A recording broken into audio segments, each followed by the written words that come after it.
Salve galera, meu nome é Júlia, eu sou do Corre Coletivo e esse nosso papo é uma parceria com o Tô no Rumo, um projeto da Ação Educativa. Quem realiza o trabalho doméstico na sua casa? Quantas horas da sua semana você ou a pessoa que o realiza utiliza para isso? Se não é você quem realiza, então qual o gênero dessa pessoa? Raça, idade? Ela é remunerada ou não para fazer esse trabalho? Em 2023, o Enem, Exame Nacional do Ensino Médio, levantou o diálogo sobre o trabalho que percorre a história do país, os desafios para enfrentamento da invisibilidade do trabalho de cuidado realizado pela mulher no Brasil. A Gênero e Número organizou os dados da pesquisa Outras Formas de Trabalho 2022 da PNAD, que é a Pesquisa Nacional por Amostra de Domicílios Contínua. Esses dados apontam que entre mulheres, 91% realizam afazeres domésticos, enquanto entre homens, 79% executam tais tarefas. Segundo a pesquisa da Gênero e Número, meninas que cursam o 5º ano do ensino fundamental na rede pública de educação fazem mais tarefas domésticas do que os meninos. Por volta dos 10 anos de idade, 88% delas afirmam trabalhar dentro de casa. O projeto Tô no Rumo, ao longo de sua trajetória, pesquisa e aplica uma metodologia que reflete sobre as oportunidades de trabalho e de educação para as juventudes, tendo em vista que gênero e raça são marcadores importantes para pensarmos a estrutura do trabalho e da sociedade.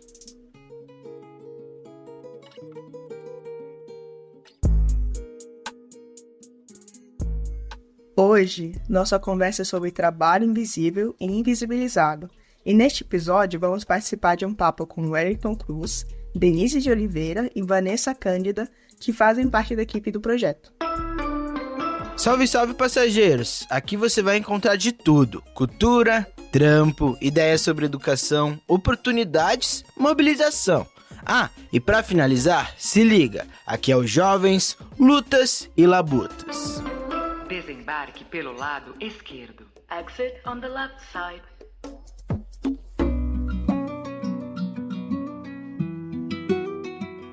Salve pessoal, aqui é a Denise de Oliveira e essa é mais uma conversa, mais uma reflexão que aqui o podcast Lutas e Labutas tem provocado nesses últimos episódios e que faz parte também do trabalho e da aplicação do projeto Tô no Rumo, que olha, né, para as juventudes pretas, para as meninas negras, né, para a juventude LGBTQIAPN+, que está com a gente, que já veio aqui na ação educativa, ou que estão aí na escola pensando, elaborando junto com seus educadores e educadoras, outras perspectivas de trabalho, de futuro e de vida digna. E pensando tudo que a gente vem elaborando, tudo que a gente escuta dos estudantes e olhando para o cenário, né, do Brasil, e ainda mais olhando para a questão, né, do ensino médio, como a gente se insere, o Enem de 2023, né, da prova do final do ano passado, elaborou o tema da redação sobre o trabalho de cuidados e a invisibilização desse trabalho. E é uma coisa que bate nas nossas vidas, porque todas as pessoas precisam do trabalho de cuidado, né? Independentemente da época de vida, mas aí com necessidades distintas, mas esse trabalho do cuidado é um trabalho que atinge a todas as pessoas e a gente, para essa conversa, chamou o Wellington Cruz, a Vanessa Cândida e eu, para a gente pensar reflexões sobre como e o porquê que existe esse trabalho invisibilizado, quem são as pessoas que se tornam invisíveis e quem que está ganhando com isso, né? Acho que a gente pode até partir daí, Vanessa e o El, se quiserem dar um oi geral para a galera, e aí a gente começa a nossa conversa. Salve Vanessa, salve Denise, salve todo mundo que escuta o podcast. Salve pessoal, tamo aí, bora trocar.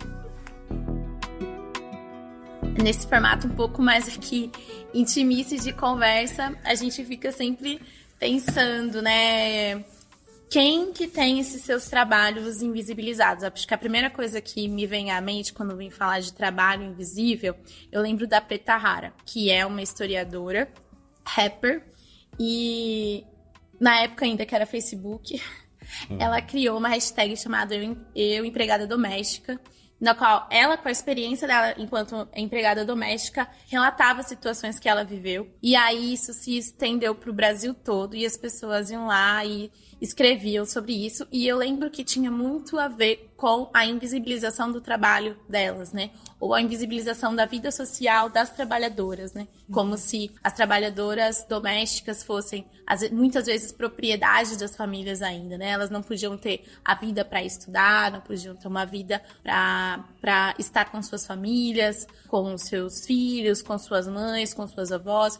Então, quando eu lembro desse tema, né, de trabalho invisível, eu lembro da Preta Rara, e lembro de outras profissões que também são invisíveis, né? Como as de cozinheiras, pessoas de limpeza, às vezes segurança, né? São camadas e camadas e eu fico sempre pensando nisso. Para vocês, quando a gente fala sobre trabalho invisível, o que vem à mente de vocês? Ou qual que é a linha que a gente pode começar a traçar para entender por que esses trabalhos são invisibilizados?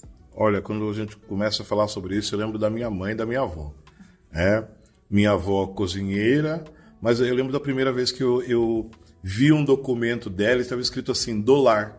Então, o meu avô tinha uma profissão. Meu avô era pedreiro. Meu pai tinha uma profissão. Meu pai era pintor. Mas na minha avó estava escrito do lar, como uma qualificação. Assim, e eu lembro de ser muito pequeno e ter aquilo chamado a atenção. E só entendi isso muito tempo depois. Hoje, a minha compreensão sobre por que isso acontece, né, a gente entende que tem uma relação muito profunda com a forma como a sociedade é construída. Muito especificamente a sociedade brasileira, que é construída a partir de uma sociedade escravagista, em que essa relação de trabalho se mantém a partir de uma escala de trabalho, de uma hierarquia de trabalho, que existem funções mais nobres e funções menos nobres, geralmente sendo feitas por pessoas que não existem, são tidas, como você disse já no início, essa noção de propriedade, né? Isso me vem muito à mente de imediato.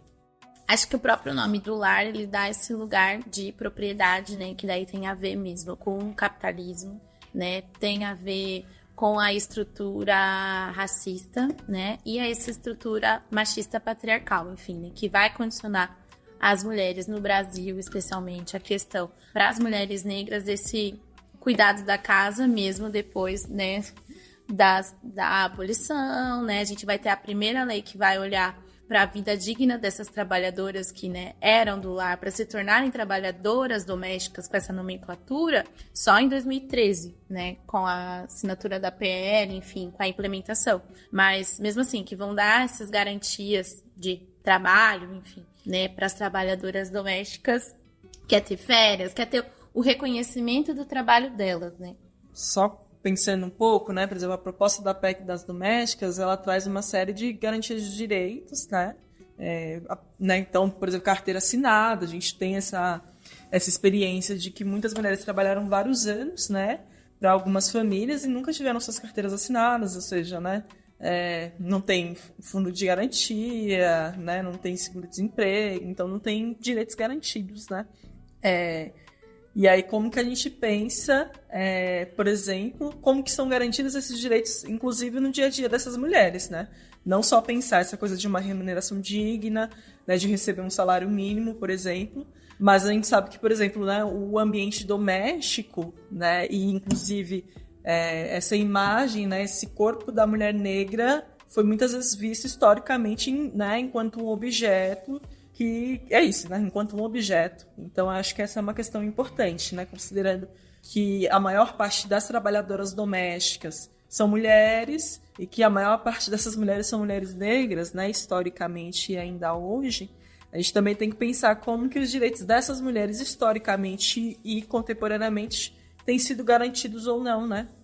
Então, essas mulheres trabalham em espaços seguros, considerando esse histórico, né? De que, inclusive, seus corpos poderiam ser violados pelos homens da casa, né? inclusive em situações de racismo, de humilhação, né, passadas por essas trabalhadoras. Então, como que a gente garante esse ambiente, né? Mas a gente tem um dado que fala que, né, 3 em cada 4 mulheres trabalhadoras domésticas trabalham sem carteira registrada 10 anos depois da PEC das domésticas. Então, assim, né, qual é o impacto da lei, né, na vida dessas trabalhadoras? E como que elas, inclusive, têm passado esse contexto, né, de pós-pandemia, né?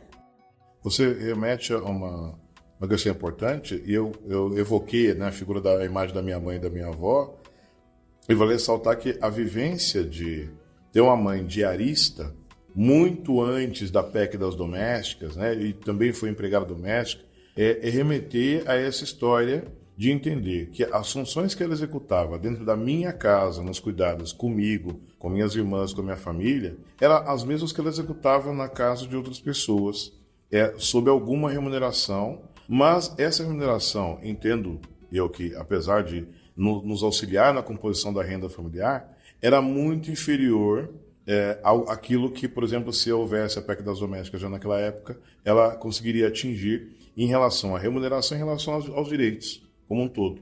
E isso impactava na nossa vida familiar, e como impacta na vida de milhões de pessoas que trabalham nesse segmento. E também me faz lembrar que muitas vezes algumas pessoas já não liam que aquilo era de fato um trabalho. Uhum.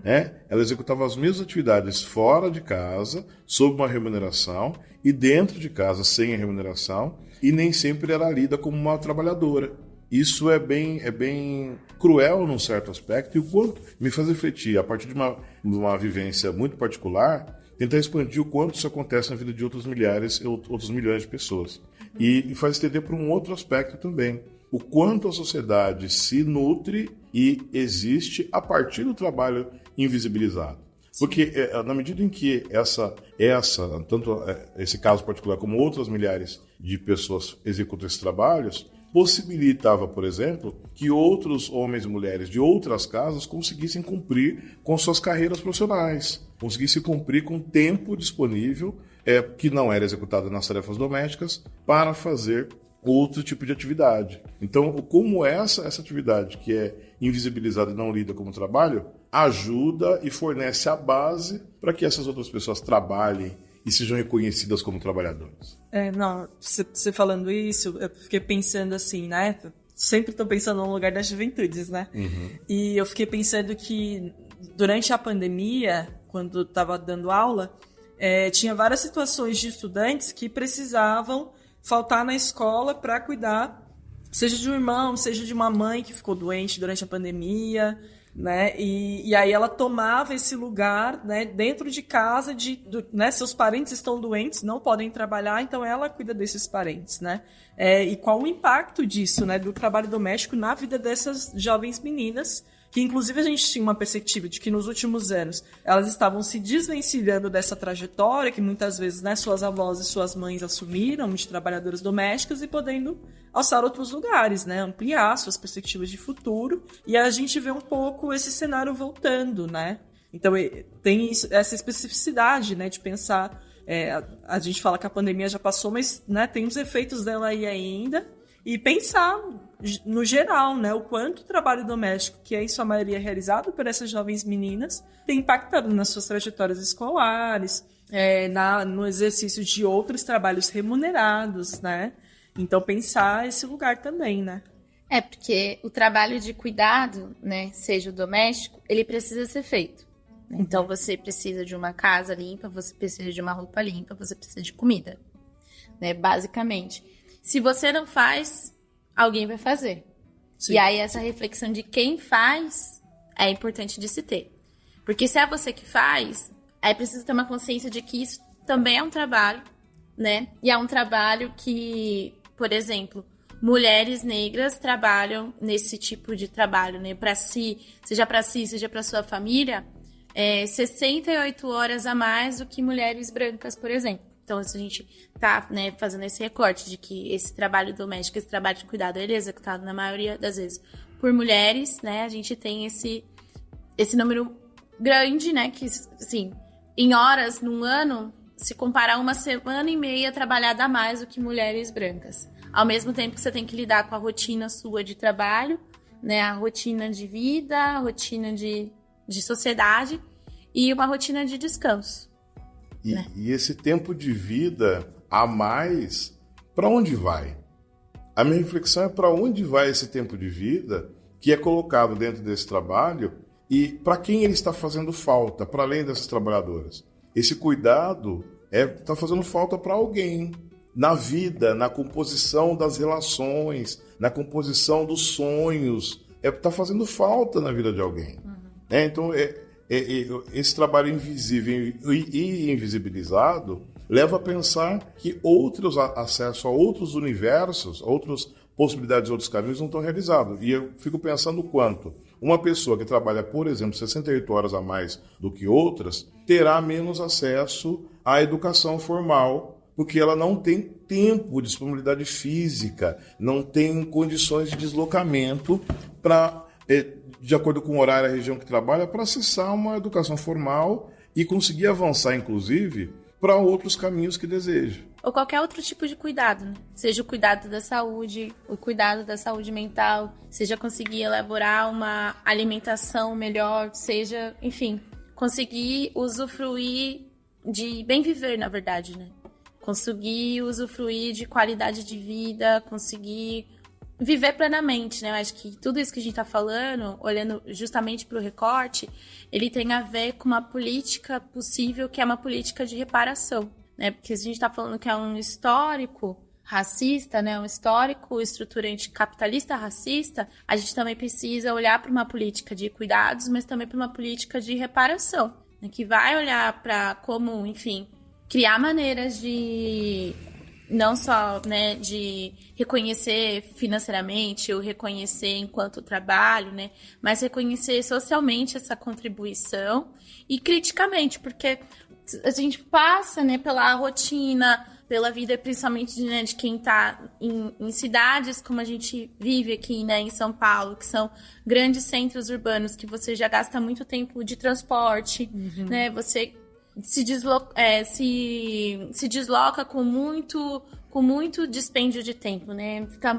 As viagens são muito longas, estressantes, cheias, né? Você chega na sua casa e ainda tem que elaborar tudo isso e às vezes não tem esse tempo desse cuidado para si mesma, né? Para elaborar o que aconteceu nesse dia e às vezes a conta ela chega de uma maneira muito drástica, né? Na saúde, na vida, né? Poxa. Não é isso? Eu lembrei daquela frase que já se tornou meio clássica, né? Quem cuida da cuidadora. É muito louco. Quem cuida de quem cuida, né? Exatamente. E um momento em que a gente escuta tanto nas redes sociais falando de cuidado e de autocuidado, quando a gente vai para esse lugar de refletir sobre quem são as pessoas que estão trabalhando invisibilizadas, a gente precisa também refletir sobre para quem está sendo direcionado o cuidado e o autocuidado. Porque parece que existe uma população para a qual o cuidado e o autocuidado é legítimo e se esquece de uma população trabalhadora para a qual o cuidado e o autocuidado não são nem possíveis por uma série de questões como a gente está dialogando aqui. Fico pensando também como esse trabalho invisível ele sendo base da sociedade capitalista como um todo, patriarcal, pensado que esse trabalho de cuidados ele é feito essencialmente por mulheres, e na sua maioria mulheres pretas e pardas, a gente está falando sobre um outro universo. Será que quando essas mulheres, ou essas pessoas no geral, que fazem o trabalho de cuidado, se deslocam desse trabalho para outras funções, para outras atividades, e conseguem furar, né, essas paredes, né, conseguem romper com esses bloqueios, em outros espaços, elas também não são invisibilizadas, né? O quanto esse lugar, na verdade, prepara o olhar da sociedade para quando olhar para uma mulher negra que conseguiu romper com todos esses estereótipos, ainda assim ser vista como alguém não visível dentro daquele novo ambiente de trabalho. Então, alguém que se desloca de um trabalho invisível para um trabalho teoricamente visível, me parece que não é correto afirmar que ela será visibilizada simplesmente pelo novo ambiente de trabalho. mas existe um estereótipo que está colado naquela pessoa e as estruturas não se preparam para visibilizar o trabalho, para dar o papel de espaço necessário para que aquele talento possa ser visto como tal, para que o seu talento intelectual possa ser reconhecido, para que a sua história possa ser reconhecida, salvo questões, momentos e locais muito pontualmente. Mas me parece mais que também tem que existir uma reflexão sobre o quanto essa invisibilidade se estende para além do ambiente doméstico, para outros espaços. Uhum. Legal. Mas eu acho que não é... Acho que tem várias questões, né? Aí que se traz. Ele não é nem visibilizado e nem valorizado, né? Porque os dados mostram que as mulheres negras ainda assim continuam recebendo bem menos que os homens brancos. Então, mesmo quando a gente sai desse lugar, né, por exemplo, de acessar uma escolarização baixa, mas quando a gente acessa uma alta escolarização, quanto mais escolarizado, mais desigual é o seu salário em relação aos homens brancos e às mulheres brancas, né? Então, tem essa questão que é interessante.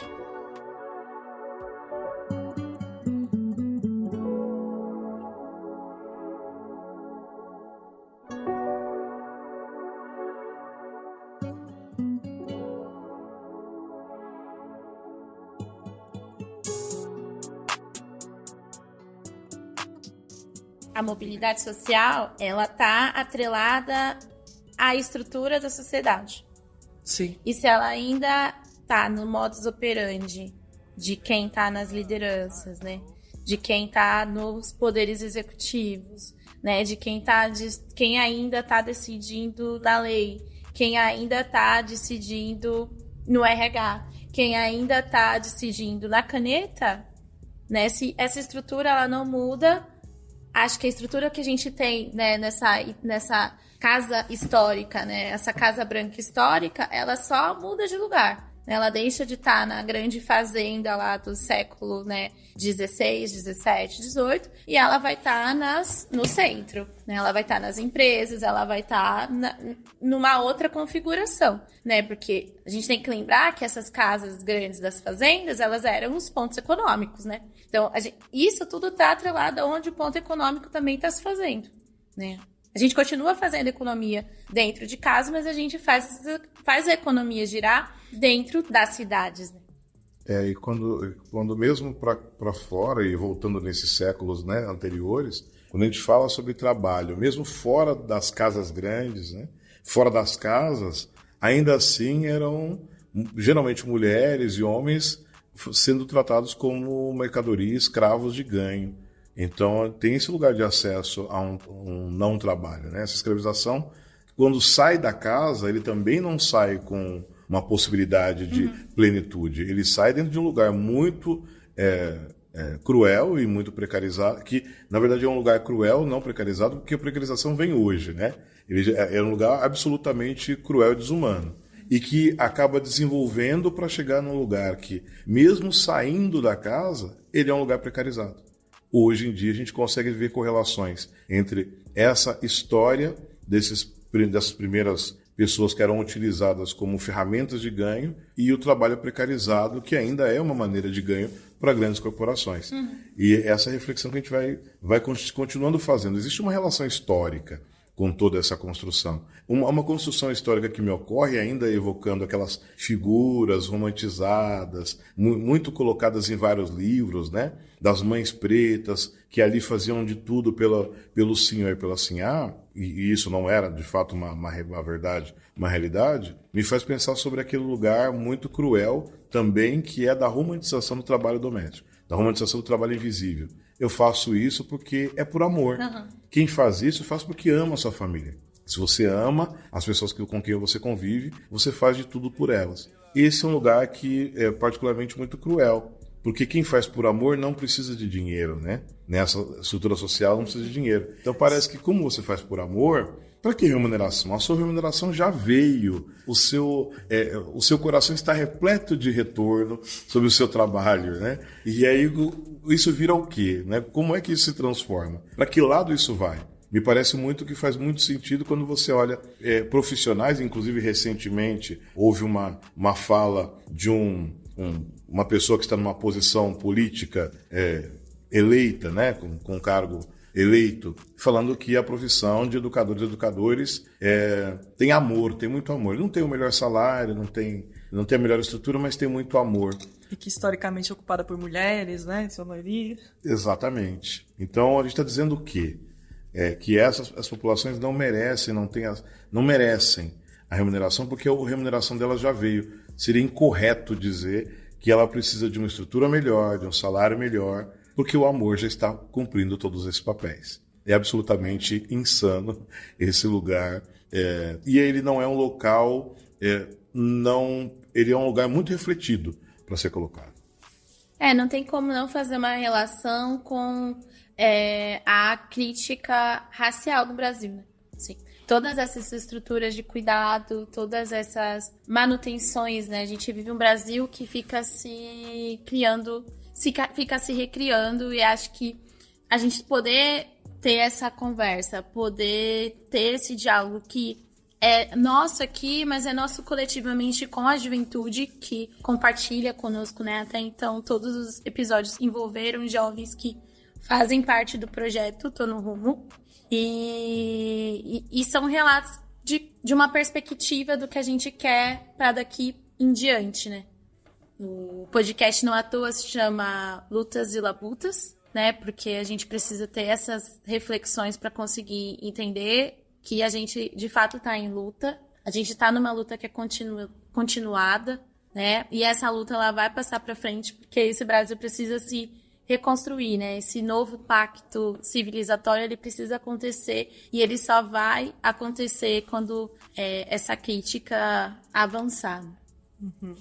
E aí acho que é só importante dizer que a partir da perspectiva que a gente também fala e discute, a gente está pontuando de que quando a gente fala de trabalho, seja com a juventude, seja com educadoras, né, seja falando da perspectiva da escolha profissional, né, de pensar oportunidades e continuidade de estudos, acesso a políticas públicas de educação, trabalho para juventudes, a gente também está falando de de um lugar que pontua que o trabalho doméstico é imprescindível para se pensar a agenda do trabalho, né? E do trabalho para juventudes negras, para juventudes LGBTs, né? Então é uma questão basilar, né? desse debate.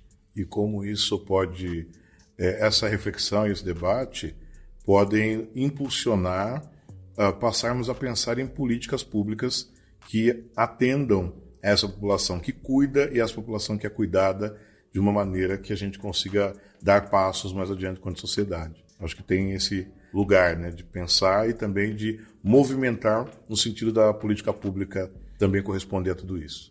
E é esse caminho que a gente convoca todo mundo que escuta o podcast, que faz parte dessa comunidade Tô no Rumo, que é de estar junto, né, de estar nessa luta, de participar, de compartilhar, de estar por aí. Então, eu queria agradecer vocês, Well, Vanessa, por esse papo, né? Quem quiser saber mais sobre o projeto Tô no Rumo, tem um site, dá para acessar o www.tonorumo.org.br e vamos em luta.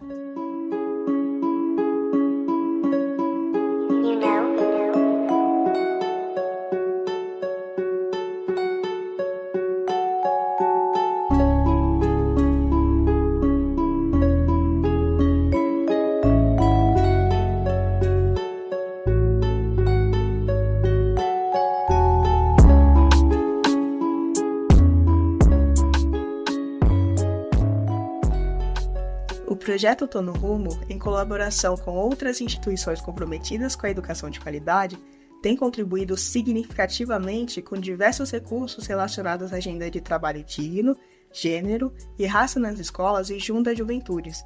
Explore nosso conteúdo no site www.tonorumo.org.br para conferir mais detalhes. No site do Tô no Rumo, você encontrará o curso autoinstrucional, especialmente desenvolvido para educadoras e educadores de todo o país interessados em aplicar nossa metodologia. O curso conta com certificado e é gratuito. Além disso, disponibilizamos o material digital Guia Tô no Rumo, que abrange textos e atividades sobre juventudes e o mundo do trabalho. Esperamos que essa troca de ideias tenha sido enriquecedora para você, assim como foi para nós. Agradecemos por nos acompanhar neste episódio. Se deseja saber mais ou compartilhar suas opiniões, entre em contato por aqui ou pelo nosso site.